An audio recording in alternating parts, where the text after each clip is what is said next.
Hello everyone, मैं हूं doctor रौनक, homeopathic physician eight मनस्वी homeo clinic Sikar. आज के इस वीडियो में हम लोग डिस्कस करेंगे एक बहुत ही कॉमन डिजीज जॉन्डिस के बारे में।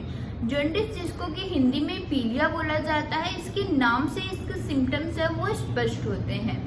जॉन्डिस का जो सबसे कॉमन सिम्टम हमें देखने को मिलता है वो ये है कि हमारी स्किन में येलो डिस्कलरेशन आने लग जाता है, नाखूनों में पीलापन दिखने लग जाता है और आंखों में पीलापन दिखने लग जाता है। जॉन्डिस को आगे समझने के लिए हमें कुछ चीजें डिटेल में समझना पड़ेंगी। उसके लिए हमें ये पता होना चाहिए कि हमारे ब्लड में होती है आरबीसीज, रेड ब्लड सेल्स या फिर लाल रक्त कणिकाएं, और उनका जो लाइफ साइकिल होता है वो सिर्फ 120 दिन का होता है। 120 दिन के बाद में ये आरबीसीज ये अपने आप से खत्म होने लग जाती हैं।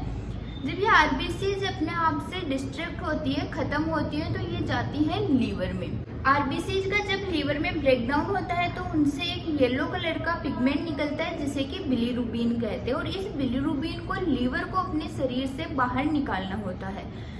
लीवर बिलीरुबिन को शरीर से बाहर कैसे निकालता है? ये बिलीरुबिन को बाइंड करता है बाइल के साथ में और इसे फिर आंतों से होते हुए यूरिन और स्टूल के थ्रू इसे बाहर कर देता है।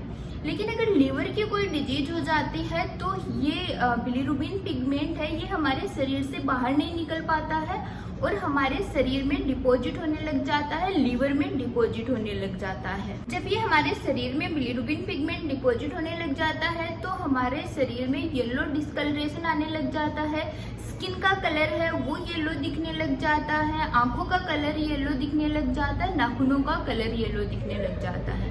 जॉन्डिस है वो किसी भी एज ग्रुप में हो सकता है और किसी भी सेक्स में हो सकता है, मेल फीमेल दोनों को इक्वली ये अफेक्ट करता है। अगर हम बात करें इसके सिम्टम्स की, तो इसके सिम्टम्स में जो मेन सिम्टम्स है वो तो हमारी जो स्क्लेरा होती है, व्हाइट पार्ट होता है हमारी आंखों का, ये येलो दिखने लग जाता है। लिप्स पे भी येलो कलर का डिस्कलरेशन आने लग जाता है, स्किन है वो पूरी शरीर पूरा पीला पड़ने लग जाता है, नाखूनों में येलो कलर दिखने लग जाता है।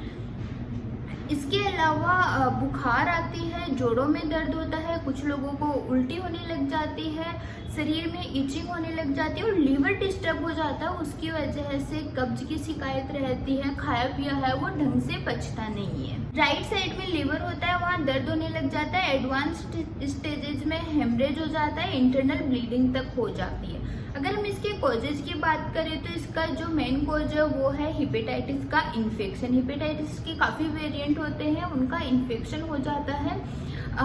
किसी भी तरह का कॉन्टामिनेटेड फूड या ड्रिंक है उससे भी ये जॉन्डिस हो सकता है, या फिर ब्लड इन्फ्यूजन के थ्रू, अगर किसी को ब्लड ट्रांसफ्यूजन होता है उसके थ्रू हो सकता है, माँ से बच्चे में चल जाता है, या फिर किसी भी तरह की कोई हीमोलाइटिक कंडीशन जिनमें कि आरबीसीज का ब्रेकडाउन होता है उनमें, या फिर कुछ सिचुएशन जहाँ पर लंबे टाइम से एंटीबायोटिक्स का यूज कर रहे हैं लोग, उनमें भी हो सकता है। अगर हम बात करें कि हमें पता कैसे चलेगा कि हमें जॉन्डिस हुआ है, तो इसके लिए सबसे पहले तो हमें हमारे स्किन में ही येलो कलर का डिस्कलरेशन देखने को मिल जाएगा। लेकिन अगर स्पेसिफिक टेस्ट की बात करें तो हमें सीबीसी करवाना होता है, जिसमें कि हीमोग्लोबिन, डब्ल्यूबीसी, आरबीसी का पता चल जाता है।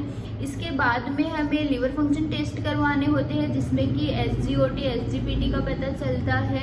सीरम बिलीरुबिन है वो इसका सबसे इम्पोर्टेंट टेस्ट है, जिसमें कि सीरम बिलीरुबिन का लेवल है वो 1 मिलीग्राम पर डेसीलीटर से ज़्यादा नहीं होना चाहिए। और अगर हम सोनोग्राफी करवाते हैं तो लीवर कितना डैमेज हुआ है उस चीज़ का भी हमें पता चल जाता है। इसके बाद में अगर हम ट्रीटमेंट पॉइंट ऑफ व्यू से बात करें तो हमें सबसे पहला तो कंप्लीट रेस्ट करना है, काम है वो बिल्कुल से नहीं करना है, कुछ भी फिजिकल वर्क बिल्कुल नहीं करना है। इसके बाद में डाइट का प्रॉपर ध्यान रखना है, बिल्कुल से हल्का भोजन करना है जो हमें आसानी से डाइजेस्ट हो जाए, जिसे पचाने में बिल्कुल भी जोर ना आए। जो भारी खाना है, ऑयली स्पाइसी फूड नहीं खाना है, अवॉइड करना है, नॉनवेज है वो बिल्कुल से अवॉइड करना है। इसके अलावा बाहर का खाना बिल्कुल नहीं खाना है, घर का सादा बना खाना खाना है, कार्बोहाइड्रेट्स है वो ज़्यादा से ज़्यादा लेने हैं, लिक्विड डाइट्स है वो ज़्यादा से ज़्यादा लेनी है और कंप्लीट रेस्ट करनी है। ग्लूकोज है वो काफ़ी ज़्यादा है, अगर हम ग्लूकोन डी है उसको भी हम 2-3 बार आराम से पी सकते हैं। इसके बाद में अगर हम बात करें होम्योपैथिक मेडिसिन की, तो काफ़ी अच्छी ऐसी होम्योपैथिक मेडिसिन है जो जॉन्डिस के केसेस में काफ़ी असरदार साबित हुई है। अगर हम बात करें पहली मेडिसिन की तो वो है लाइकोपोडियम। लाइकोपोडियम उन सारे केसेस में काफ़ी अच्छा काम करती है जहाँ पर लीवर किसी भी वजह से डैमेज हुआ हो। लाइकोपोडियम 200 की 2-2 बूंद आपको सिर्फ शाम को लेनी है और ये काफ़ी 15-20 दिनों में आपको आराम दिला देगी। इसके बाद में नेक्स्ट मेडिसिन है वो है नेक्सवोमिका। नेक्सवोमिका 30 को आपको दिन में 3 से 4 बार लेना है। नेक्सवोमिका 30 की 2-2 बूंद है वो आपको सीधा जीभ पे लेनी है। नेक्सवोमिका भी लीवर के केसेस में काफ़ी अच्छा काम करती है। नेक्स्ट हम बात करने वाले हैं 3 मदर टिंचर्स की जो लीवर के केसेस के लिए बिल्कुल से वरदान साबित हुए हैं। इनमें पहला मदर टिंचर है चिलेडोनियम मदर टिंचर, दूसरा है चियोनेंथस और तीसरा है कार्डस। इन तीनों मदर टिंचर की 10-10 बूंद आपको दिन में 3 बार लेनी है आधा कप पानी में। आधा कप पानी में तीनों मदर टिंचर की 10-10 बूंद अलग से मिलानी है और उसको दिन में 3 बार पीना है। इसके अलावा कुछ और मेडिसिन हैं वो भी आपकी हेल्प कर सकती हैं। फॉस्फोरस है वो आपकी हेल्प कर सकती है। फॉस्फोरस 200 उन केसेस में लेनी है जहाँ पर आपको लीवर डिजीज के साथ में एनीमिया हो। अगर आपको वोमिटिंग हो रही है तो वहाँ पर इपिकाप 30 है वो आपकी हेल्प कर सकती है। इपिकाप 30 को आपको दिन में 3 बार लेना है।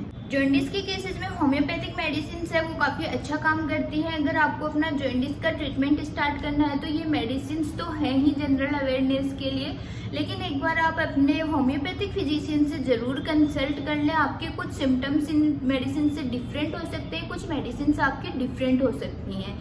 अगर आप हम लोगों से कंसल्ट करना चाहते हैं तो हमारा क्लिनिक है Manasvi homeopathic clinic, Piprali road, Sikar. Online consultation की सुविधा भी उपलब्ध है जिसके नंबर हैं वो स्क्रीन पर दिए गए हैं।